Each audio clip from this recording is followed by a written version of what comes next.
नमस्कार। स्वागत है आप सभी का लिबरस क्लासेज के इस ऑनलाइन क्लास में। हम लोग पढ़ रहे हैं विशेषण और आज उसी को आगे बढ़ाते हैं। तो सबसे पहले देखते हैं कि विशेषण में हम लोगों ने क्या क्या पढ़ा है। सबसे पहले हम लोग देखते हैं विशेषण में क्या क्या पढ़े हैं। तो विशेषण क्या है? विकारी शब्द है। क्या है? विकारी शब्द है। और विकारी शब्द कितने होते हैं? 4 होते हैं। कौन कौन से होते हैं? संज्ञा, सर्वनाम, विशेषण और क्रिया। ये 4 विकारी शब्द होते हैं। विशेषण का परिभाषा देखा गया। विशेषण किसे कहते हैं? तो संज्ञा या सर्वनाम की विशेषता बताने वाले शब्द को विशेषण कहते हैं। फिर विशेषण से संबंधित हमने पारिभाषिक कुछ शब्द देखे, जैसे विशेष्य। तो विशेष्य किसे कहते हैं? जिस संज्ञा या सर्वनाम की विशेषता बताई जाती है उसे विशेष्य कहते हैं। प्रविशेषण, जब विशेषण की विशेषता को बताई जाती है तो वह प्रविशेषण कहलाता है। और विशेषक जो होता है वह विशेषण ही होता है। ठीक है। उसके बाद हम लोगों ने देखा था विशेषण के प्रकार। क्या देखा था? विशेषण के प्रकार। और विशेषण कितने प्रकार के मुख्यतः होते हैं? 4 प्रकार के होते हैं। कौन कौन से 4 प्रकार हैं? गुणवाचक, गुणवाचक विशेषण, परिमाणवाचक विशेषण,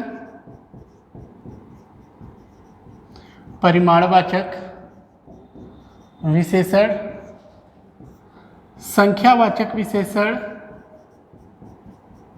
संख्यावाचक विशेषण और सार्वनामिक, सार्वनामिक विशेषण, या इसे संकेतवाचक भी कहा जाता है। ठीक है। इन सब बातों का हम लोग अध्ययन कर चुके हैं। गुणवाचक किसे कहते हैं? जैसे संज्ञा या सर्वनाम के गुण, दोष, रूप, रंग, आकार, प्रकार, संबंध, दशा, अवस्था का ज्ञान होता है उसे गुणवाचक विशेषण कहते हैं, है ना। परिमाणवाचक में क्या बात हुआ था? जिससे जो शब्द संज्ञा या सर्वनाम का परिमाण अर्थात मात्रा या नाप तौल का बोध कराए, मात्रा या नाप तौल का बोध कराता है उसे परिमाणवाचक कहते हैं। संख्यावाचक में संज्ञा या सर्वनाम के संख्या का बोध होता है उसे संख्यावाचक कहते हैं। संख्यावाचक में हम लोग 2 प्रकार पढ़े थे, परिमाण में भी 2 प्रकार पढ़े थे, निश्चित और अनिश्चित, है ना। निश्चित संख्यावाचक विशेषण ये मुख्यतः 5 प्रकार के होते हैं। इनका भी हम लोग बहुत ही विस्तृत तरीके से पढ़ लिए थे। क्या क्या पढ़ा गया था? गणनावाचक, क्रमवाचक, आवृत्ति, समुदाय और प्रत्येकवाचक। फिर अगली चर्चा हुई थी, जो अंतिम बिंदु था, सार्वनामिक विशेषण, जिसे संकेतवाचक भी कहते हैं। अर्थात जो सर्वनाम से बनते हैं उसे सार्वनामिक विशेषण कहते हैं। संज्ञा से ठीक पहले सर्वनाम शब्द का प्रयोग होता है उसे सार्वनामिक विशेषण कहते हैं। और सार्वनामिक विशेषण 2 प्रकार के होते हैं, मौलिक सार्वनामिक और यौगिक सार्वनामिक। ठीक है। मौलिक के बारे में भी और यौगिक के बारे में भी चर्चा हो चुकी थी। तो आज का हमारा नया बिंदु जो है विशेषण से ही है। क्या है? विशेषण से ही आज का नया बिंदु है, प्रकार से हट करके। तो हेडिंग है तुलनात्मक विशेषण, तुलनात्मक विशेषण की अवस्था। क्या है? तुलनात्मक विशेषण की अवस्था। पूछा जाता है तुलनात्मक विशेषणों की कितनी अवस्थाएं होती हैं? तुलनात्मक विशेषण की कितनी अवस्थाएं होती हैं? तो दोस्तों कितनी अवस्थाएं होती हैं? 3 अवस्थाएं होती हैं। तुलनात्मक विशेषण की कितनी अवस्थाएं होती हैं? 3 अवस्थाएं होती हैं। कौन कौन सी 3 अवस्थाएं होती हैं?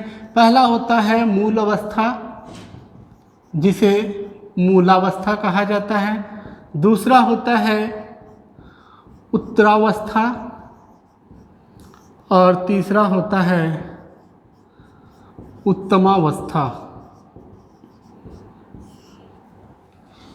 विशेषण की 3 अवस्थाएं होती हैं तुलनात्मक विशेषण की। कौन कौन सी? मूलावस्था, उत्तरावस्था और उत्तमावस्था।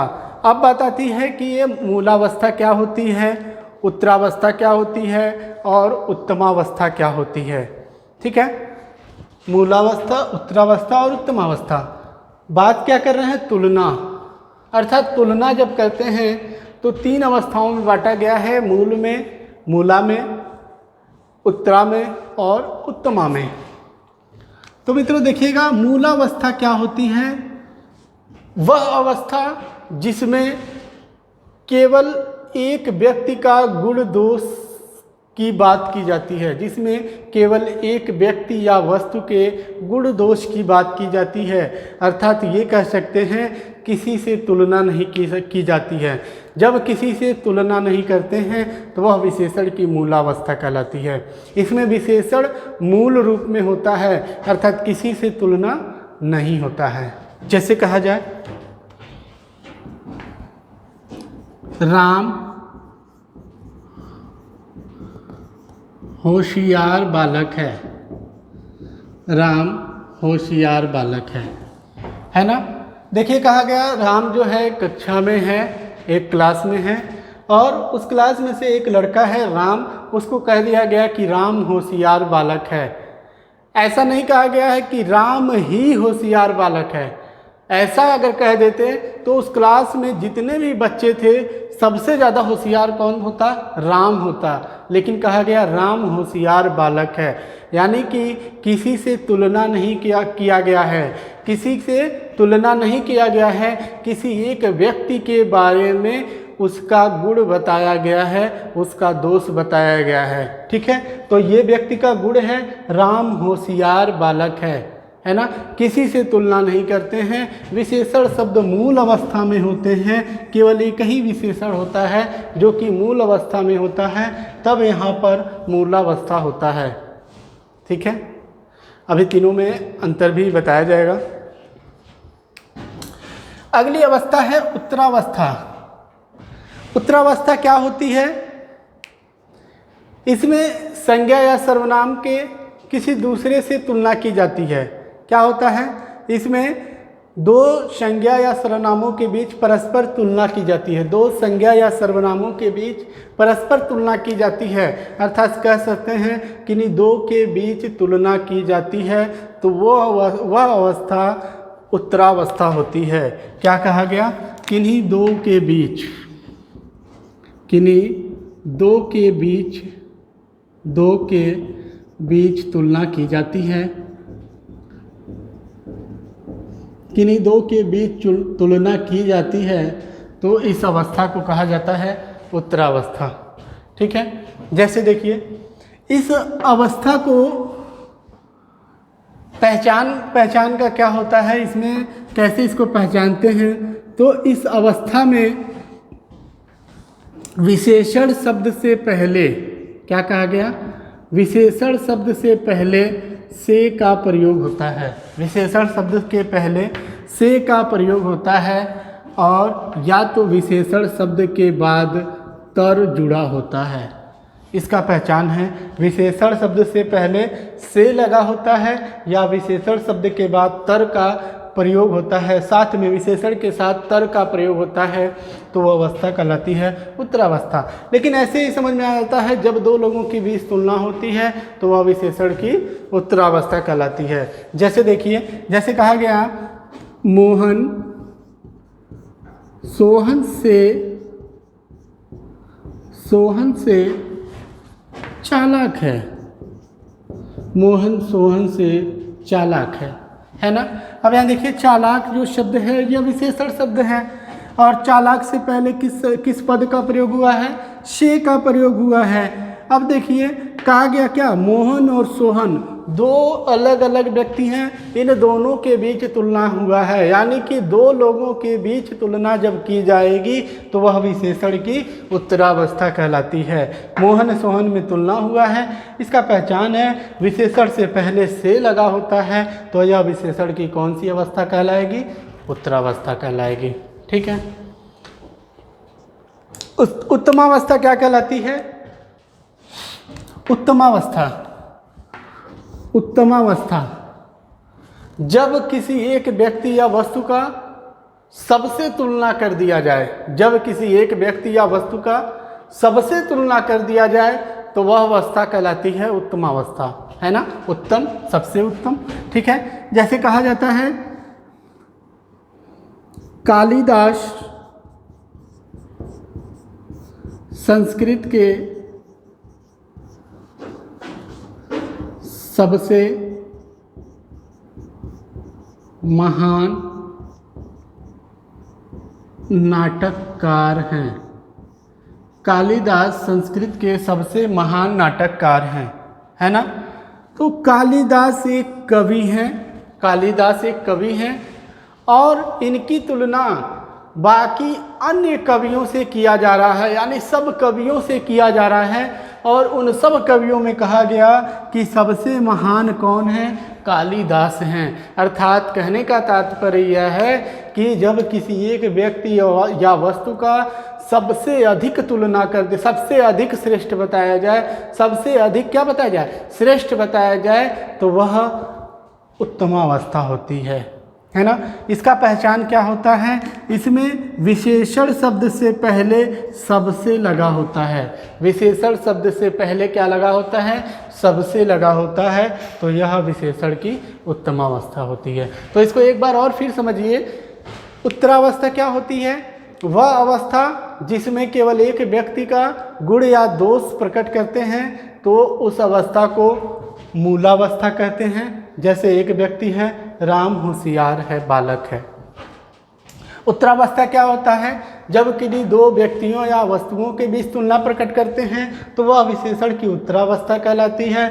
और जब किसी एक की सबसे तुलना करके सबसे अधिक विशेषता प्रकट किया जाता है तो वह विशेषण की उत्तमावस्था कहलाती है। इसको एक और उदाहरण, एक ही उदाहरण के माध्यम से समझा जाए।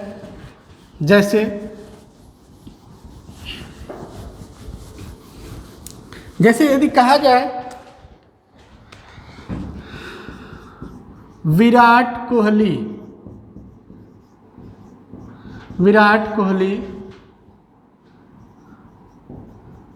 अच्छा खिलाड़ी है ना। विराट कोहली अच्छा खिलाड़ी है। अब देखिए, विराट कोहली एक व्यक्ति है और इसके बारे में क्या बात किया जा रहा है कि यह क्या है, अच्छा है। क्या है, अच्छा है। किसी से तुलना नहीं किया गया, किसी से तुलना नहीं किया गया, सिर्फ विराट कोहली को कह दिया गया कि विराट कोहली अच्छा खिलाड़ी है। अर्थात सिर्फ एक व्यक्ति को श्रेष्ठ बताया गया है। जब एक व्यक्ति का गुण बताया जाएगा तो वह अवस्था कहलाएगी मूलावस्था, है ना। इसी को यदि तुलना कर दिया जाए, क्या कह दिया जाए, तुलना करके कह दिया जाए, जैसे धोनी कोहली से अच्छा कप्तान है। देखिए क्या कहा गया, धोनी कोहली से अच्छा कप्तान है। अब देखिए, धोनी और कोहली दो लोग हो गए और दो के बीच तुलना हो रही है। दो के बीच तुलना करके किसी एक को अच्छा बता दिया गया। किसको अच्छा बता दिया गया, धोनी को। धोनी क्या है, अच्छा कप्तान है। किससे अच्छा कप्तान है, कोहली से। अच्छा शब्द विशेषण है और विशेषण से पहले से लगा है। कौन सी अवस्था हो जाएगी, उत्तरावस्था हो जाएगी। उत्तमावस्था में यदि कह दिया जाए तो क्या हो जाएगा, धोनी सबसे अच्छा कप्तान है। अब देखिए, कह दिया गया धोनी सबसे अच्छा कप्तान है। अच्छा है, धोनी अच्छा है। यदि रहता धोनी अच्छा है तो यहाँ तुलना नहीं है, लेकिन क्या कह दिया गया, सबसे अच्छा। यानी विश्व के जितने भी कप्तान हैं उन सभी कप्तानों में सबसे अच्छा कौन है, धोनी है। और विशेषण शब्द से पहले सबसे लगा है तो यह विशेषण की कौन सी अवस्था, उत्तमावस्था हो गई। ठीक है, तो उम्मीद करता हूँ समझ में आ गया होगा। अब हम लोग बात करते हैं ये तो था वाक्यों में। वाक्यों में इस प्रकार से प्रश्न देते हैं, जैसे पूछा गया था कालिदास संस्कृत के सर्वश्रेष्ठ नाटककार हैं। इसमें पूछा था विशेषण की कौन सी अवस्था है, सर्वश्रेष्ठ कह दिया गया था। तो सर्व का अर्थ होता है सबसे श्रेष्ठ, अर्थात सबसे श्रेष्ठ जब बात आएगी तो वह उत्तमावस्था होती है। ठीक है, तो इस प्रकार से वाक्यों में प्रश्न पूछे जाते हैं। शब्दों में यदि प्रश्न पूछ लिए जाएं तो उसका किस प्रकार से आप उत्तर देंगे। शब्द में जैसे शब्द दे दिया अच्छा, अच्छा, उच्चा, उच्चतम, निम्नतम, इसमें पूछ लिया जाए कि इसमें कौन सा शब्द उत्तमावस्था है, मूलावस्था है या उत्तरावस्था है, तो उसको किस प्रकार से जवाब देंगे उसके बारे में देखते हैं। ठीक है, तो तीनों के लिए एक सारणी में बना रहा हूँ। कौन कौन सी, मूलावस्था, उत्तमावस्था, तीनों अवस्थाओं को एक संक्षिप्त में देख लिया जाए। उत्तरावस्था है, उत्तरावस्था और उत्तमावस्था। ठीक है, तीन अवस्थाएं। इसमें क्या होता है, कोई तुलना नहीं, दो के बीच तुलना, सबसे तुलना। ठीक है, क्या कहा गया, इसमें क्या होता है, कोई तुलना नहीं होता है। ठीक है, इसमें दो के बीच तुलना होता है, दो के बीच तुलना किया जाता है, और इसमें सबसे तुलना किया जाता है, सबसे तुलना। ठीक है, तीनों में ये अंतर है, इसमें कोई तुलना नहीं, दो के बीच तुलना, और जब सबसे तुलना होगा तो वह होता है उत्तमावस्था। ठीक है, मूलावस्था जो होता है मूल रूप में होता है। मूलावस्था किस रूप में होता है, मूल रूप में होता है। उत्तरावस्था क्या होता है, बीच में विशेषण शब्द है, विशेषण शब्द से पहले या तो से लगा रहेगा या इसमें तर प्रत्यय जुड़ा रहेगा। ये पहचान है, विशेषण के आगे या तो से लगा रहेगा या उसमें तर प्रत्यय जुड़ा होगा। उत्तमावस्था में क्या होता है, विशेषण शब्द से पहले सबसे लगा होगा या इसमें तम शब्द जुड़ा होगा, तो ऐसे शब्द कहलाएंगे उत्तमावस्था। ठीक है, जैसे उदाहरण देखिए,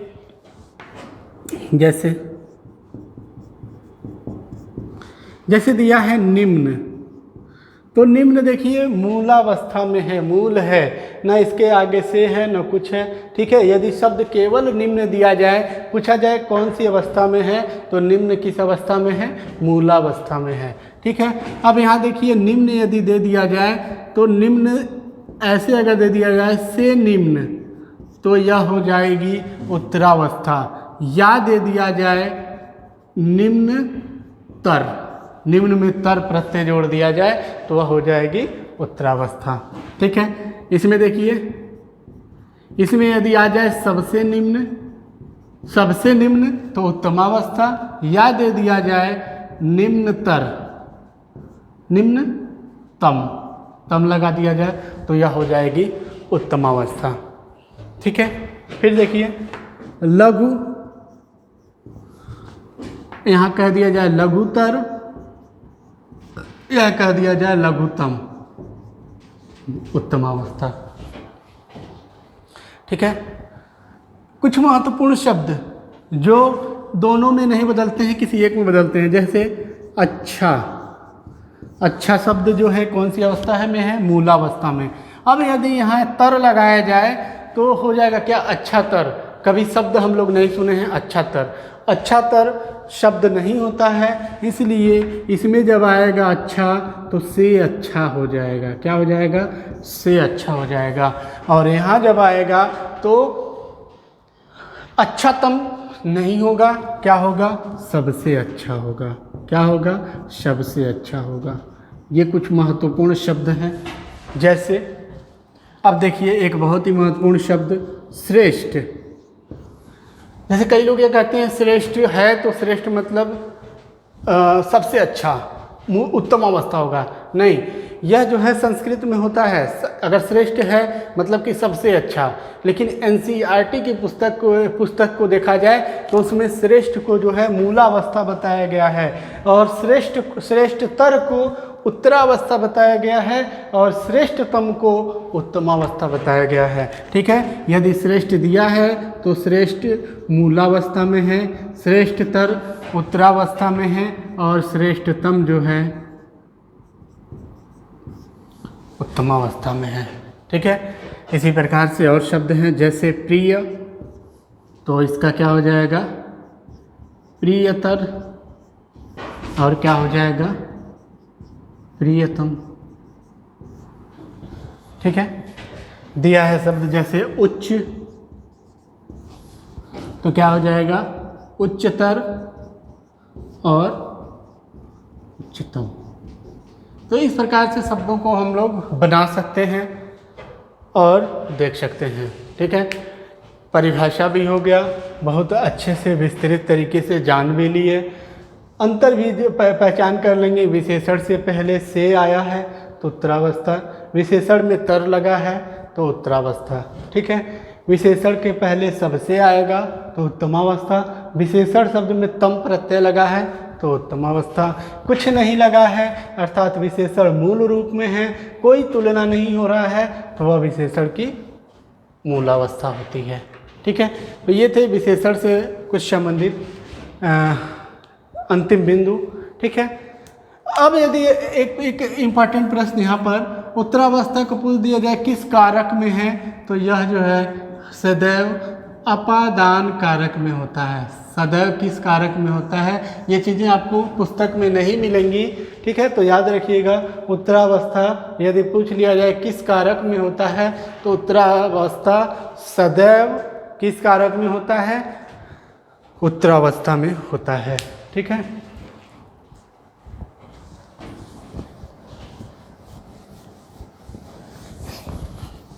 तो विशेषण जो बिंदु है हमारा समाप्त हो चुका है। विशेषण के बाद हम पढ़ेंगे क्रिया जो है बिंदु उसको पढ़ेंगे।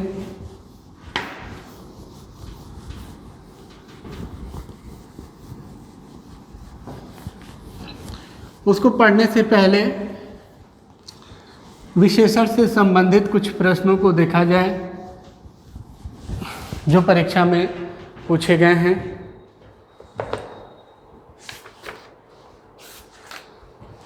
जैसे पूछा गया है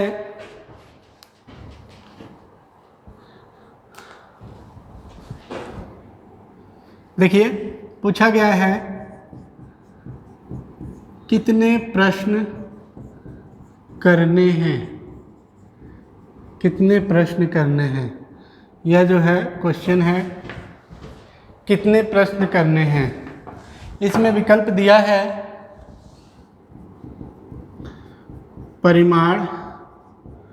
परिमाणवाचक विशेषण, दूसरा दिया है संख्यावाचक विशेषण, तीसरा दिया है गुणवाचक विशेषण, और चौथा दिया है सार्वनामिक विशेषण। ठीक है, पूछा गया है इसमें कितने प्रश्न करने हैं, कौन सा विकल्प सही होगा। तो यह देखिए, प्रश्न कितने करने हैं। ठीक है, तो प्रश्नों को हम क्या करते हैं, गिन के करते हैं कि नाप तोल के करते हैं। ऐसा नहीं करते हैं कि 5 प्रश्न है तो 5 किलो का प्रश्न करके आए हैं, नहीं ना। प्रश्नों को क्या करते हैं, गिन के करते हैं। जब गिन के करेंगे तो वह विशेषण कौन सा हो जाएगा, संख्यावाचक विशेषण हो जाएगा। कुछ इस तरीके के प्रश्न उलझाने वाले परीक्षा में पूछ लिए जाते हैं, तो इन पर विशेष ध्यान देंगे। ठीक है, जैसे पूछा गया है दादी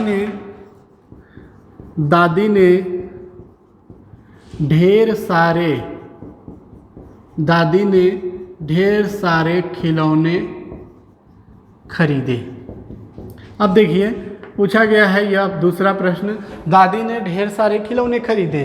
विकल्प दिया है परिमाण, संख्या, गुणवाचक और सार्वनामिक। या तो विकल्प ये ने देखिए दिया है निश्चित परिमाण, अनिश्चित परिमाण, निश्चित संख्या, अनिश्चित संख्या। तो बताइए क्या होगा। संख्या, पहले तो हम यह देखेंगे कि संख्यावाचक में आएगा या परिमाण में आएगा, संख्या में आएगा या परिमाण में आएगा। तो ये देखिए खिलौना है ना, खिलौना बताइए किलो से खरीदते हैं कि गिन करके खरीदते हैं। ऐसा नहीं ना है कि हम मेला जाते हैं, बाजार जाते हैं तो खरीदते हैं 1 किलो खिलौना लेकर आए हैं। कितना खिलौना लाए हैं? 4-5 खिलौना लाए हैं, 2 खिलौना लाए, 1 खिलौना लाए हैं। तो उस वस्तु को हम किस प्रकार से खरीद रहे हैं? गिन करके खरीद रहे हैं। जब भी संज्ञा को या सर्वनाम को गिनेंगे, यानी गिनने वाला होगा, तो वह हमेशा संख्यावाचक होगा। ठीक है, खिलौना कितना है? ढेर सारा, यानी कि निश्चित नहीं है, क्या है? अनिश्चित है। अर्थात कह सकते हैं कि अनिश्चित संख्यावाचक है। समझ में आ रहा है? बिल्कुल ठीक है। जैसे पूछा गया है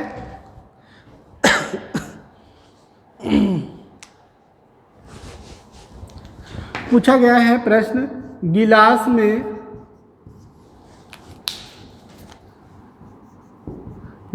में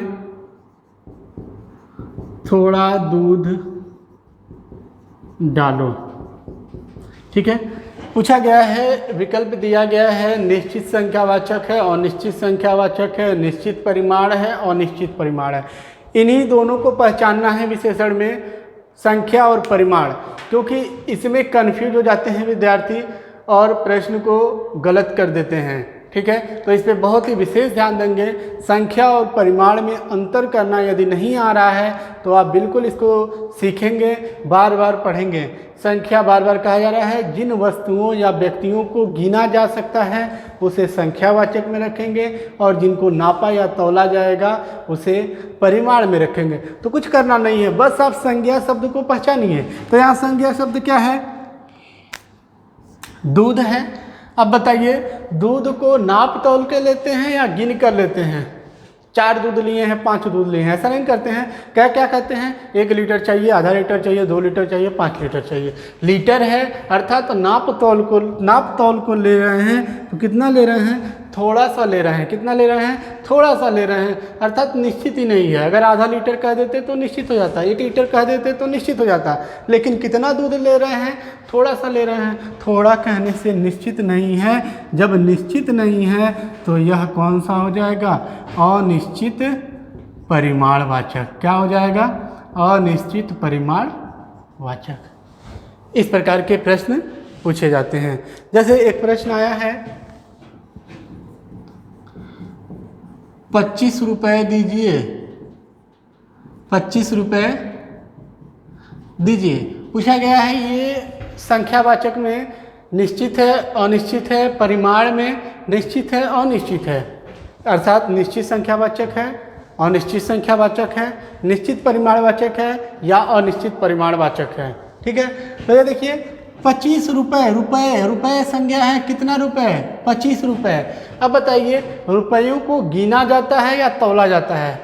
ऐसा नहीं है पापा से पैसा मांगते हैं, हमको 1 किलो पैसा दीजिए, आज 1 किलो रुपये चाहिए। नहीं, क्या कहते हैं? 20 रुपये चाहिए, 50 रुपये चाहिए, 100 रुपये चाहिए, अर्थात गिन कर लेते हैं। गिन कर लेंगे तो क्या हो जाएगा? संख्यावाचक हो जाएगा। और संख्या कितना है? 25 है, अर्थात निश्चित है तो क्या हो जाएगा? निश्चित संख्यावाचक विशेषण। मैं आपको इतना परिमाण और संख्या को इसलिए समझा रहा हूँ क्योंकि इसमें बहुत सारे अभ्यर्थी गलत करके आते हैं। अरे परिमाण था, संख्या लगा दिए, संख्या था, परिमाण लगा दिए। ठीक है, ये परीक्षा में जल्दीबाजी में प्रश्न गलत हो जाते हैं, इसलिए इसको बहुत ही विस्तृत बता रहा हूँ। और आप लोग भी अभ्यास करेंगे, अभ्यास करके प्रश्नों को देखेंगे। ठीक है, अब बताइए, ऐसा भी प्रश्न आया है, सारे प्रश्न परीक्षा में पूछे गए हैं। पूछा गया है, दोनों लड़के जा रहे हैं, दोनों लड़के जा रहे हैं। तो ये देखिए, अब तक तो ज्ञात हो चुका होगा ये संख्यावाचक है कि परिमाण है। लड़का संज्ञा शब्द है और लड़के कितने हैं? 2 हैं। लड़कों को गिना जा सकता है और जिनको गिना जाएगा वह संख्यावाचक में होगा। ठीक है, प्रश्न यहाँ ये संख्यावाचक और परिमाण नहीं पूछा गया है। ये तो सभी जान रहे हैं कि लड़के हैं, गिनने वाले हैं, अर्थात संख्यावाचक ही होंगे। संख्यावाचक में जो मैंने 5 प्रकार बताए हैं, कौन कौन से 5 प्रकार बताया गया है? गणनावाचक, क्रमवाचक, आवृत्तिवाचक, समुदायवाचक और प्रत्येकवाचक। उनमें से विकल्प 4 दिया गया था। पूछा था इसमें दोनों किस प्रकार का संख्यावाचक विशेषण है ना? अब बताइए दोनों किस प्रकार का संख्यावाचक विशेषण है? तो मैंने बताया था समूह, समुदाय, व्हाट्सएप ग्रुप मिनिमम 2 लोगों के बीच होता है। तो कहते हैं हम दोनों, तीनों, चारों, पांचों। तो दोनों, तीनों, चारों, पांचों, छहों, दसों, इस प्रकार के शब्द आते हैं तो वह समुदायवाचक में आएगा। इसी प्रकार से एक प्रश्न है, एक लड़का जा रहा है। पूछा है किस प्रकार का संख्यावाचक है? गणनावाचक है, आवृत्तिवाचक है, समुदायवाचक है। एक लड़का जा रहा है, लड़का कितना है? एक, गिनती करके बता रहे हैं, अर्थात गणनावाचक विशेषण है। ठीक है, तो इस प्रकार से प्रश्न पूछे गए हैं। सार्वनामिक विशेषण से भी प्रश्न आते हैं। इससे प्रश्न पूछा गया जैसे कोई बच्चा नहीं खेलेगा, कोई बच्चा नहीं खेलेगा। अब इसको जब पूछा था तो पूछा था ये कौन सा विशेषण है? गुणवाचक है, परिमाणवाचक है, संख्यावाचक है या सार्वनामिक है? ठीक है, तो यहाँ देखिए बच्चा है, बच्चा कितना है? कोई है। बच्चा क्या है? कोई है। तो यहाँ संख्या का बोध भी नहीं हो रहा है, न ही परिमाण का बोध हो रहा है। कुछ बच्चे अगर कहता तो कुछ बच्चे से संख्या का बोध होता। कोई बच्चा है, कोई बच्चा, तो बच्चा संज्ञा शब्द है ना? बच्चा संज्ञा शब्द है, कोई सर्वनाम है। और बताया गया है संज्ञा से ठीक पहले जब सर्वनाम आता है तो ये जो शब्द है ये सर्वनाम न रह करके विशेषण बन जाता है, विशेषण का कार्य करता है। और जब यह विशेषण बन जाता है तो इसे ही कहा जाता है सार्वनामिक विशेषण। ठीक है, तो इस प्रकार से विशेषण पूर्णतः समाप्त हो चुका है। आप अभ्यास निरंतर करते रहिए, जिससे आपको जो है प्रश्नों को निरंतर अभ्यास करते रहिए, देखते रहिए। जितने भी प्रश्न आते हैं परीक्षा में, लगभग आधे से अधिक प्रश्नों को मैं आप लोगों के सम्मुख रख देता हूं, आप लोगों से पूछ लेता हूं। ठीक है, फिर भी आप लोग प्रैक्टिस सेट के माध्यम से या सॉल्व पेपर के माध्यम से जितने भी प्रश्न आए हैं उस बिंदु से, उस अध्याय से, उसको आप अभ्यास करते रहिए, निश्चित ही सफलता मिलेगी। ठीक है, मिलते हैं अगले वीडियो में, तब तक के लिए धन्यवाद।